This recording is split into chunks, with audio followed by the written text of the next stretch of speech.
Salut à tous!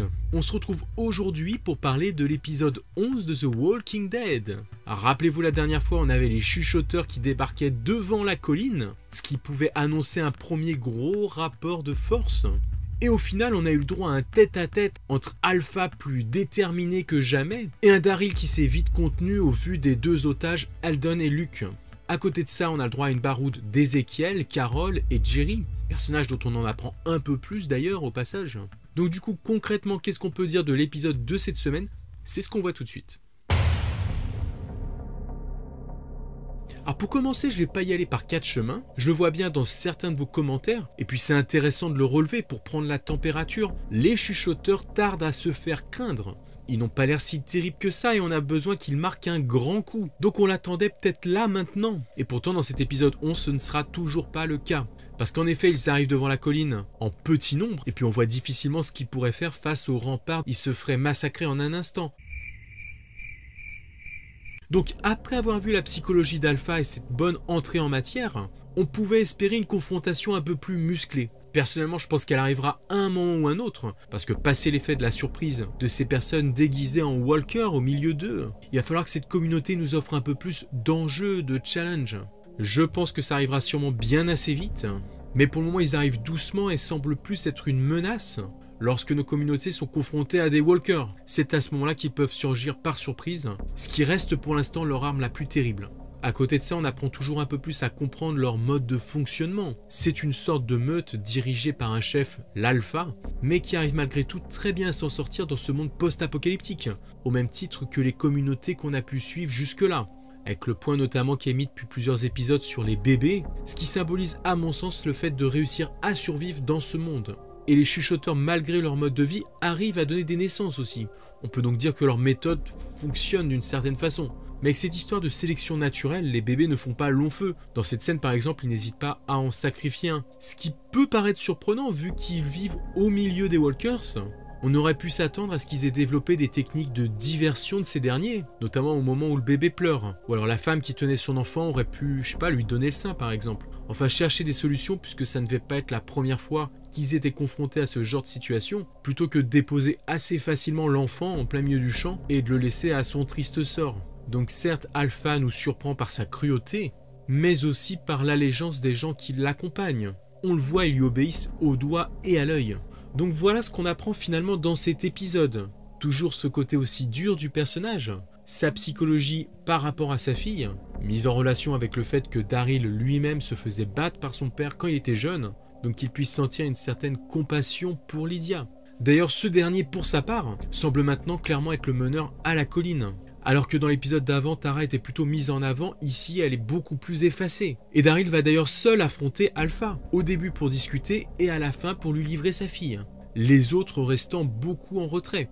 On sent clairement une prise totale de contrôle de Daryl, alors pas pour jouer le rôle du chef, mais plutôt parce que la situation l'impose.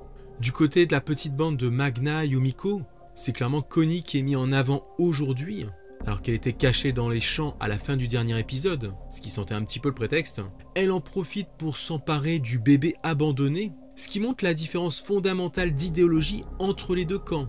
Pour eux, la valeur de chaque vie est importante.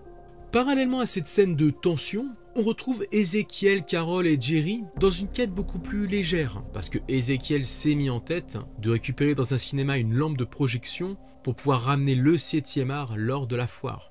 Une expédition finalement risquée pour quelque chose de très symbolique.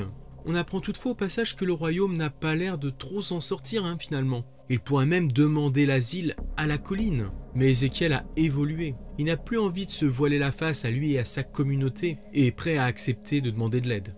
Finalement, leur expédition se passera sans trop d'encombre, avec une scène plutôt sombre et stylée dans ce vieux cinéma peuplé de zombies.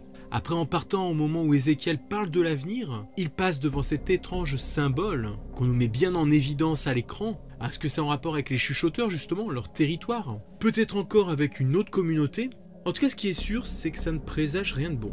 Bonne surprise, on a le droit à une petite apparition de Jésus lors d'un flashback en introduction de l'épisode. Un moment qui nous permet de rappeler encore une fois les tensions avec Michonne, autant du côté d'Ézéchiel que du côté de Daryl. Tara offre d'ailleurs à ce moment-là la charte des droits et des libertés des communautés que Michonne avait réalisée et que, comme on voit, personne n'avait encore signé. Ézéchiel l'ayant maintenant en sa possession, il espère la mettre en avant et qu'elle soit adoptée par tout le monde. Donc que s'est-il passé avec Michonne pendant ce saut dans le temps? On n'en sait toujours pas plus. Il s'est visiblement passé quelque chose à Alexandria. Daryl en a fait partie, ils ont dû faire des choix difficiles, ce qui leur a laissé des séquelles indélébiles entre les communautés. À la fin de l'épisode, les chuchoteurs s'en vont avec Lydia, mais finalement ce ne sera pas au goût d'Henry, qui partira à sa recherche en laissant un mot, maintenant que les otages ont été libérés. Et d'ailleurs, Lydia paraît sincère dans ce love interest avec Henry. Elle semble l'aimer lui et sa nouvelle communauté. Mais après, aussi incroyable que ça puisse paraître, sa communauté lui manque aussi. Peut-être était-ce là une manœuvre pour rassurer Henry et la laisser plus facilement partir. En tout cas, c'est maintenant Daryl et Connie qui sont lancés à la poursuite d'Henry. Une fois encore, donc un épisode avec des personnages dans la nature et d'autres qui partent les chercher. Une formule qui commencerait peut-être un peu à devenir redondante, donc attention, faudrait pas trop en abuser non plus. Voilà, donc au final, sans être un épisode majeur de cette partie de saison, on continue à nous construire cette histoire et cette tension autour des chuchoteurs. C'est clairement là le parti pris depuis ce time jump. Maintenant, je pense que tout l'aspect psychologique qui a été mis en place devrait rapidement laisser place à l'action. On risque de voir bien assez tôt de quoi cette nouvelle communauté est capable. Mais on a aussi besoin de voir rapidement ce danger maintenant, et de comprendre que la menace des chuchoteurs est bel et bien la plus terrible. En tout cas, voilà, moi de mon côté, j'attends avec impatience de voir ce qui se passe du côté d'Alexandria pendant ce temps-là. Qu'est-ce qui s'est passé avec Negan et Judith? Et de voir où en est Michonne. Comme je le disais dans mes dernières vidéos, cette deuxième partie de saison devrait s'articuler autour de cette foire, qui étant censée représenter un moment de trêve entre les communautés, sera sans doute le moment le plus terrible. En tout cas, maintenant, dites-moi vous de votre côté ce que vous avez pensé des chuchoteurs là dans l'épisode d'aujourd'hui. Est-ce qu'on pouvait dire qu'on sentait la colline en danger? Est-ce que vous pensez qu'ils nous surprendront bien assez tôt?